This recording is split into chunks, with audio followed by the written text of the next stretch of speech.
So guys, we have all been there. We visit a website and we see that this site uses cookies. But what is cookies? So hi guys, it's me Deepak, and in this video I'm gonna answer all your questions related to cookies and how this stuff can get really dark. So let's see what is a cookie. Cookie is a small piece of data sent from a website and is stored on your computer by your web browser while you are browsing those sites. Any sites like Amazon and all these use cookies. So let's talk about some history lesson. Let's start how this stuff started. So the term cookie was coined by Lou Montulli. It was derived by the term magic cookie, which is a data sent and received unchanged by Unix programs.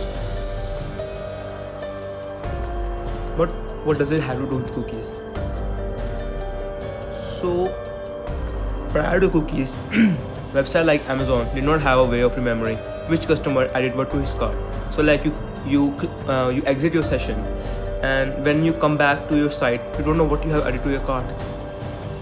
So for that purpose, they had cookies, or to remember your browsing activities, if you're logged in or not. There was no way of checking it. So guys, this is a simple Amazon website. You have to log into it every time because your login ID has all your informations. So one of the most essential function of cookies are authenticating whether your user is logged in or not, and which account they're logged in. Like my name is Deepak, so I will be logged in by my user ID. You will be logged in with your, and the mechanism of website to show the sensitive, because your login ID contains sensitive information like your critical information, your address, your phone number, and all that sensitive information.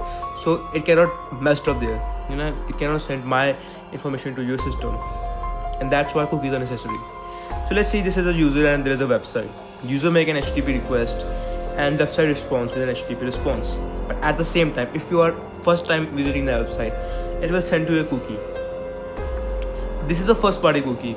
So this site will see your nature, how you click on which buttons you click on. So but then there are third party ads. Like when you visit a website, there are ads on the sites. You can see like there are Amazon ads and different types of ads there.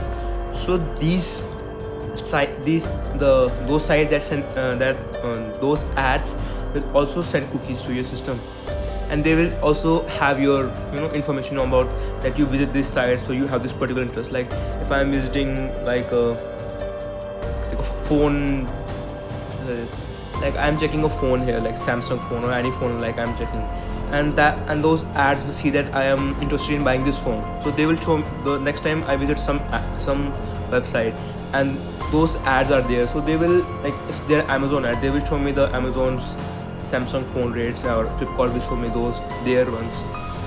So that's why this stuff that can a little bit controversial, because they are storing our information, like they are storing our browsing activities, our habit, what we are interested in. So Google Project Zero researcher Jan Horn describes where cookies can be read by intermediate likes Wi-Fi hotspot providers. So the Wi-Fi hotspot provider can also see your activity.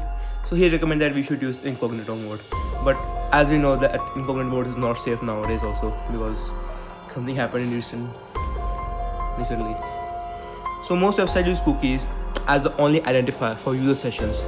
Like most websites use to identify the user sessions, because other methods are vulnerable and have limitations. So as website use cookies as session identifier, attackers can impersonate users' requests by stealing a full set of victim cookies. From the website point of view, the server point of view, a request from an attacker that has the same authentication as the victim request, thus the request is performed on behalf of the victim session. So if I can steal your cookies, I can impersonate as you, and the provider will not be, and the server will not be able to differentiate between me and you. And no, it's not like your system is different, my system is different. No, it will not be able to differentiate, and that's why many YouTube channels are being hacked. Even though they had two-step authentication on, those attackers were able to recreate their sessions and impersonate that they were the channel owners, and then they were able to shift their ownership to their email ID, and then it's done. And then so one of the way of stealing the cookies is cross-site scripting. It's a type of computer security vulnerability found in web applications. So it's from the client side, like I am the client, I'm visiting a site, I can attack that site from my side by the page that we see, I get attacked from that side. And by 2007, 84% of this the 84% of this security vulnerabilities were because of the cross-site scripting, and by 2017 is still a threat, because now many people are aware that there can be attacks like cross-site scripting. So as you know that we rely on session cookies for authentication between individuals. So I told you that they identify your login ID by you by those cookies. So if they attack from their site, like they can use a cross-site scripting attack to steal our cookies very easily. Like they can write in the comment section, like there have been attacks on YouTube, like they write a simple JavaScript in the comment section, and the script will execute, the script will run. Like here you can see a simple code, like hyper reference, there is a on click, like there's a window location, and if they click on that certain particular part, their cookie will be stolen and will be sent to me. Like if I write a script about an image and I replace that, and when the person who is viewing this image will click on it, like the other person who is seeing this image, like a post or comment on anything, and it does not have that protection against cross-site scripting, and I write a simple script where I have a document, right? I have an image there and at a particular location, and when they click on that location, I will get their cookies, and they will not even know that there was a attack there. It's happening behind the scenes, because the comment section will the comment will see it as a JavaScript. They will run it.